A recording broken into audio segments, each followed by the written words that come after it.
Bana, kule Yemen kuna mgogoro kwenyewe nako, mgogoro ambao unafukuta, mgogoro ambao kwa hivi sasa upo kwenye spotlight town sana duniani. Tokea mwishoni mwa mwaka 2025 tuliona Saudi Arabia imefanya shambulizi katika bandari ya Yemen, ambapo Saudi Arabia ilifanya mashambulizi kwa mabomu mji wa bandari unaofahamika kama Mukalla nchini Yemen, sehemu ambayo inadaiwa kwamba inahifadhi shehena ya silaha za kikosi cha wanajeshi ambao wamejitenga, ambayo iliwasili kutoka katika Umoja wa Falme za Kiarabu, yani UAE. Na pia Saudi Arabia inadaiwa kwamba ilihusisha moja kwa moja umoja huo wa Falme za Kiarabu kwa mashambulizi ya hivi karibuni ya kikosi hicho huko Yemen, na kuonya kuwa vitendo vyake ni hatari sana, huku akitaka Falme za Kiarabu kujiondoa nchini Yemen.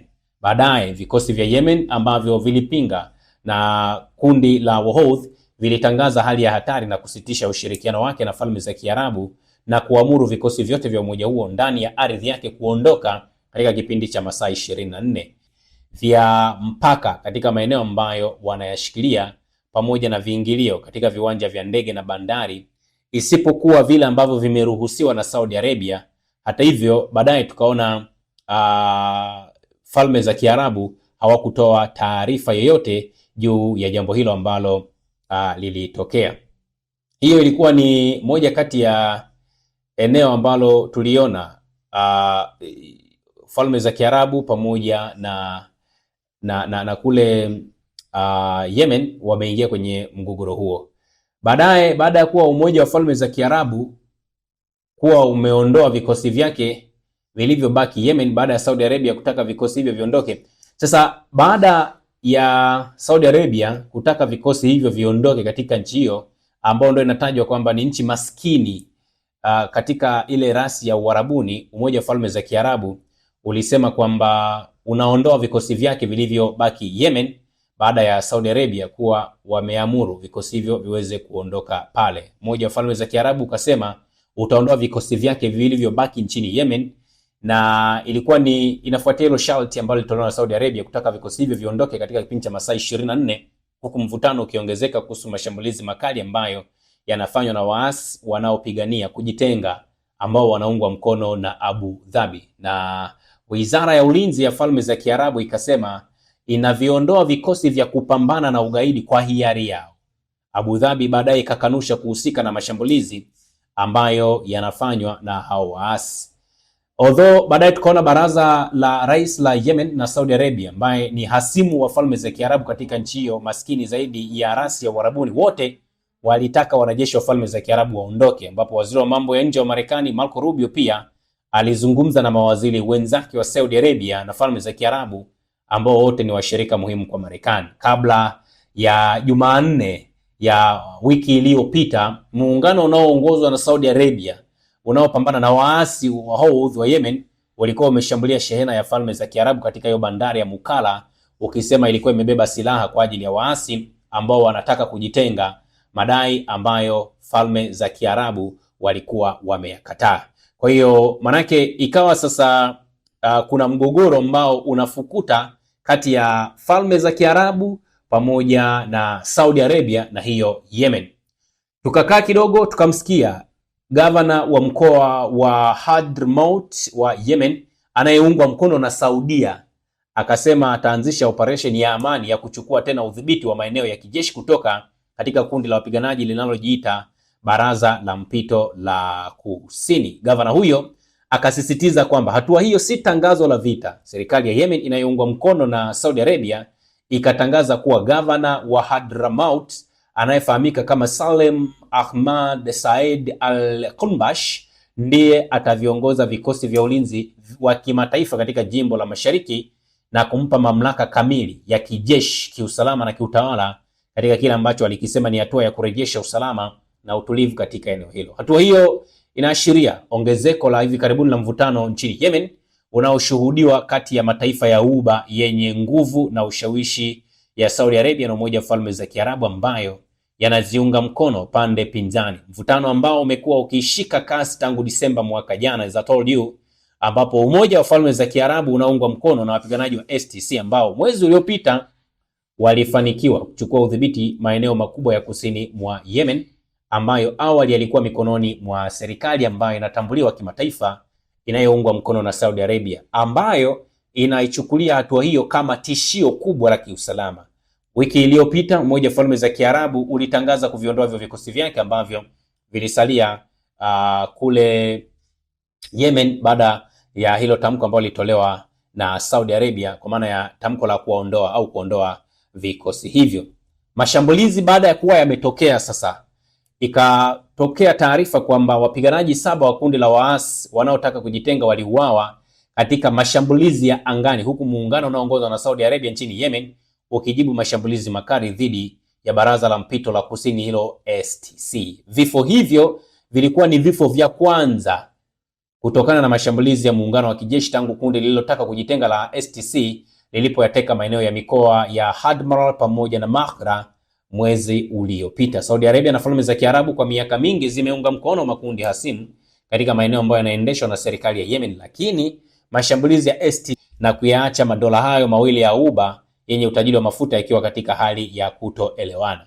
Mohamed Abdul Malik, mkuu wa wapiganaji wa STC katika jimbo la Wad Hadramaut na jangwa la Hadramaut, alisema mashambulizi 7 ya angani yalipiga kambi ya Al-Qasr na kuua watu 7 huku zaidi ya 20 wakijeruhiwa, na mashambulizi haya yalitokea muda mfupi baada ya vikosi vinavyoungwa mkono na Saudi Arabia kuanzisha operation ya amani ya kuchukua tena udhibiti wa maeneo ya kijeshi huko Hadramaut. Gavana wa Hadramaut, Salem Al-Hanbash, ambaye pia ni kiongozi wa vikosi vya ulinzi wa taifa vinavyoungwa mkono na Saudia, alisema kuwa operation hii si tangazo la vita wala haikuweza kuwa jaribio la kuongeza mvutano, bali wanataka kuyaweka mambo sawa.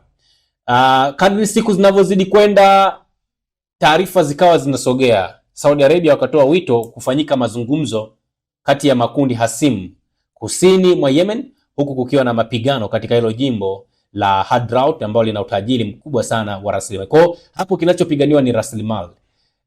Saudi Arabia walitoa taarifa ya kufanyika mazungumzo tarehe 3 mwezi wa kwanza, na walisema inatakiwa yafanyike mazungumzo kati ya makundi hasimu ya kusini mwa Yemen, huku kukiwa na mapigano katika hilo jimbo la Hadramaut ambalo ndilo kundi lenye au ndilo eneo ambalo lina utajiri mkubwa zaidi. Baadaye wakati mazungumzo hayo yakiendelea, yakafanyika tena mashambulizi ya Saudi Arabia, ambapo ilikuwa ni baada ya kiongozi wa baraza la mpito kukataa kushiriki mazungumzo nchini Saudi Arabia na hivyo kufukuzwa kwenye wadhifa wake na kukabiliwa na tuhuma za uhaini. Hapa ndipo kisanga kikaongezeka. Muungano ambao unaongozwa na Saudi Arabia ulifanya mashambulizi ya anga katika mkoa wa nyumbani kwa kiongozi wa waasi wanaoungwa mkono na Umoja wa Falme za Kiarabu nchini Yemen anayefahamika kama Aidarus al-Zubaidi, baada ya kiongozi huyo kushindwa kufika Riyadh kwa ajili ya mazungumzo.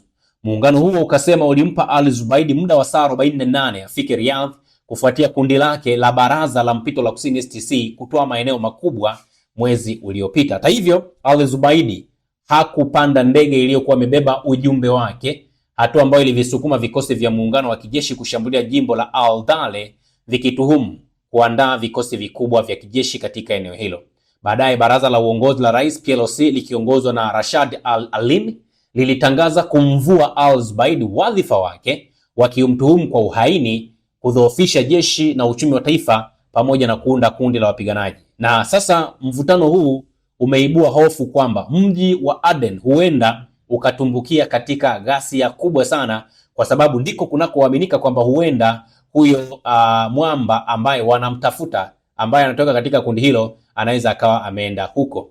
Na ripoti ambazo tuko nazo za uhakika zinatueleza kwamba taarifa iliyotolewa ya muungano wa kijeshi unaoongozwa na Saudi Arabia inasema kiongozi wa upande wa kusini mwa Yemen unaotaka kujitenga, huyo Aidarus al-Zubaidi, amekimbilia katika Umoja wa Falme za Kiarabu, yani UAE. Hii ni baada ya vuguvugu lake na baraza la mpito la kusini STC linaloungwa mkono na Umoja wa Falme za Kiarabu kujaribu kuyateka au maeneo mengine kisha kuitangazia uhuru katika eneo lililopo kusini mwa Yemen. Al-Zubaidi alishtumiwa kwa makosa wain, aliondolewa katika baraza la uongozi na rais wa Yemen Jumatano ya tarehe 7.